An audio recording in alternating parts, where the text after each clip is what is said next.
I call Sir William CO. That was a pathetic contribution by that member. It had no reference whatsoever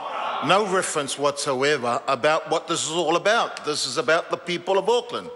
Mr. Speaker, I want to read out an email that I picked up this afternoon from a member in Aucklander.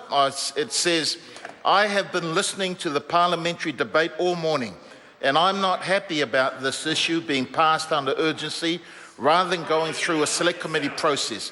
Once again, the people and ratepayers of Auckland will have no say, and once again will have flawed amendments to fix flawed legislation. Right. Sir, that was from one constituency in the Auckland region, Caroline Armitage. But I suspect, sir, that that feeling and that mood is shared by many, many in Auckland, because she's absolutely correct. We are fixing flawed legislation that goes back to when this government came into power. This is the third and final reading of this piece of legislation. We have been denied the select committee process. We have been denied parliamentary council advice. We have been denied a regulatory import statement. And so we've been denied also the benefit of receiving the knowledge, the wisdom and experience of people from Auckland. Right. That's what we've denied, as reflected in the letter of Caroline Armitage that hopefully this House will listen to. And I can see the government members hanging their head in shame because, like this last contribution, economics, efficiency, he made no reference whatsoever to how this bill impacts on people in Auckland.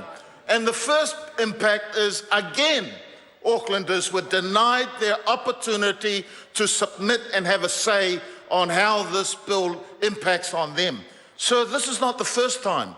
As a member from Green Party, 9 pieces of legislation have gone through this House with reference to Auckland. 4 of those legislation have been done in urgency. We are fixing a flawed legislation which was also done in a reduced process in 2010. But altogether, sir, there's been 48 pieces of legislation that have gone through this House in urgency. And each time this government continues to deny the general public their opportunity to have a say. That's wrong. That is wrong. That is flawed lawmaking processes. It is not good practice. And I emphasize that, sir, because some of us in this House have had the opportunity of travelling in the Pacific region, meeting up with parliamentarians from the Pacific and holding up our select committee process as best practice. What do this lot do? They deny our own people the opportunity of experiencing what democracy is about. This is a pattern, sir, that we have seen in the last 7 years of this government, and they continue to undermine democracy. They continue to deny the opportunities of Aucklanders to have a say. There's a couple of things I want to refer to in this legislation, sir, because I did not get the opportunity to speak during the whole committee of the House. I want to make reference, sir, to Section 5, Part 14, 144, verse 4, 5, and 6. What this makes reference to, sir, is the scope of legislation, the scope of recommendation.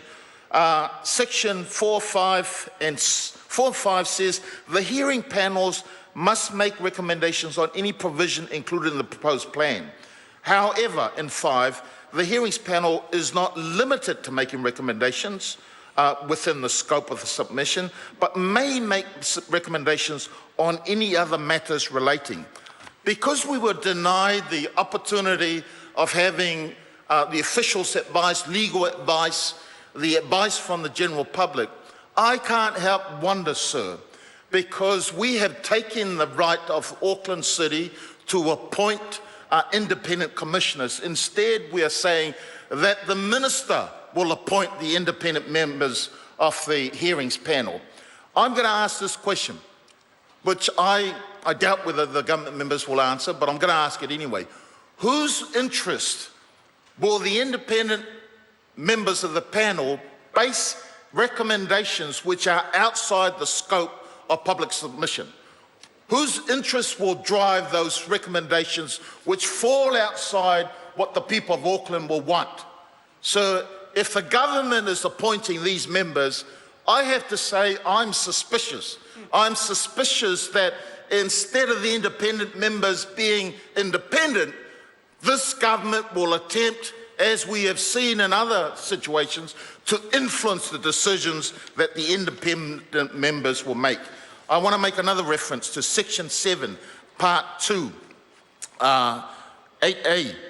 In this section, sir, we see that the ministers may appoint additional member or replace members only after consulting, one, the Auckland Council, the Independent Māori Statutory Board, and the chairperson of the hearings panel. I want to ask, sir, what is the meaning of the word consulting when used in this piece of legislation? Because we do not have a definition section in this bill.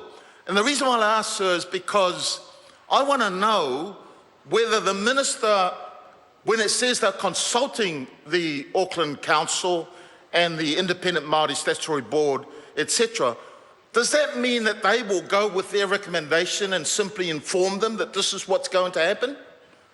Do they ask for their view? Do they ask for, and if their view is contrary to the minister's view, whose view then dominates? It will be the minister.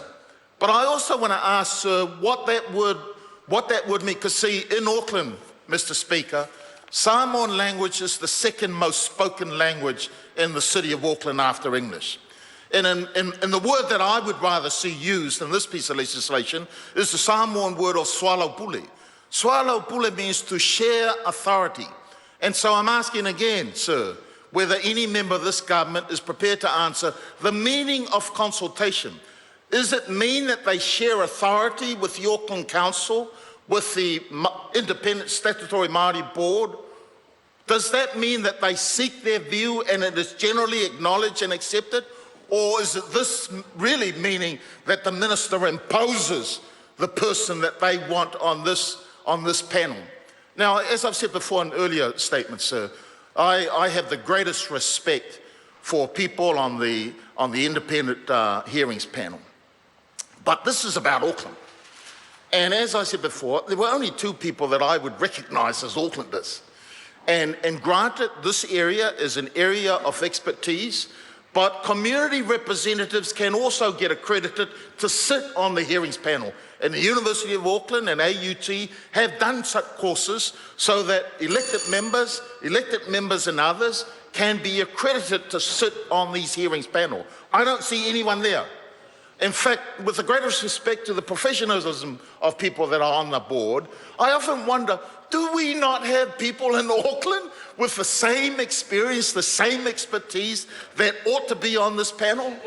It almost seems, sir, that this government is so content, so intent on treating Aucklanders with contempt, treating Aucklanders like they were second-class citizens. Because I want to come back to a point that Ron Mark made. We have a select committee that is very well ably chaired by Scott Simpson. And I wonder, why is it that the minister does not trust the chair or that committee enough to pass this legislation in so that they can consider it? I suspect the minister is afraid that Scott Simpson may be too good and may become a minister of local government. But, you know, this is the point. There's two reasons why they did not use the select committee process. One is he's afraid of Scott Simpson taking his place, but two, it is to show his sheer contempt for Aucklanders. And this is not the first time, sir, this is a government, sir, as I've said before, their rhetoric sounds good, but underneath it all is all the stuff. They have never been straight with Aucklanders. They have been talking about that this bill is somehow going to save Aucklanders. The reality is, sir, this bill has also been about fixing the mistakes that this government made. And every time they rush into legislation, they make mistakes. They make mistakes, sir. And when the pattern has been repeated, it means that this government is incompetent. Incompetent as far as Aucklanders are concerned.